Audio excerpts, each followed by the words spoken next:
অ্যানেস্থেশিয়াতে ব্যবহার করা হ্যালোথেনে ভেজাল। বিএসএমএমইউতে 3 শিশুর মৃত্যুর ঘটনায় ল্যাব টেস্টে মিলেছে এমন তথ্য।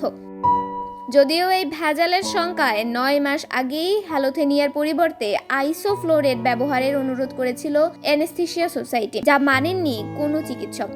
এমনকি উদাসীন ছিল স্বাস্থ্য অধিদপ্তরও। সুন্নতি খতনায় অ্যানেস্থেশিয়া দিতে গিয়ে দেশে একের পর এক শিশু মৃত্যুর ঘটনা ঘটে, যেখানে ভুল চিকিৎসার অভিযোগ তোলেন স্বজন ও পরিবার। এছাড়া গেল 9 ডিসেম্বর, 10 জানুয়ারি ও 30 জানুয়ারি বঙ্গবন্ধু মেডিকেল বিশ্ববিদ্যালয়ে অ্যানেস্থেশিয়া দেওয়ার ফলে 3 শিশুর মৃত্যু হলে ভাবিয়ে তোলে বিএসএমএমইউ প্রশাসনকে।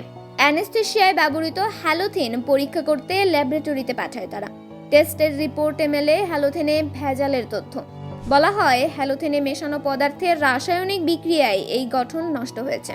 অনুসন্ধানে জানা গেল 15 জুন ওষুধ প্রশাসন অধিদপ্তরকে চিঠি লিখে হ্যালোথেন বিক্রির বন্ধের কথা জানিয়েছে একমাত্র অনুমোদিত প্রতিষ্ঠান এসিআই। অর্থাৎ 9 মাস ধরে দেশে বৈধভাবে আসছে না হ্যালোথেন। ওই চিঠির পর গেল বছরের জুলাইয়ে ওষুধ প্রশাসনের অনুমোদন ছাড়া হ্যালোথেন ব্যবহার না করার নির্দেশ দেয় অ্যানেস্থেশিয়া সোসাইটি। হ্যালোথেনের বিকল্প হিসেবে তারা আইসোফ্লোরেন ব্যবহারের নির্দেশ দেন। এত সব নির্দেশনার পরও কেন হ্যালোথেনের ব্যবহার বন্ধ হয়নি তার দায় নিতে চান না চিকিৎসকরা। এত মৃত্যুর পর অতঃপর ঘুম ভেঙেছে স্বাস্থ্য অধিদপ্তরের। গত 27 মার্চ ভেজাল হ্যালোথেন ব্যবহার না করার নির্দেশ দেয় তারা। তন্নি শিকদার, দৈনিক সকালের দুনিয়া।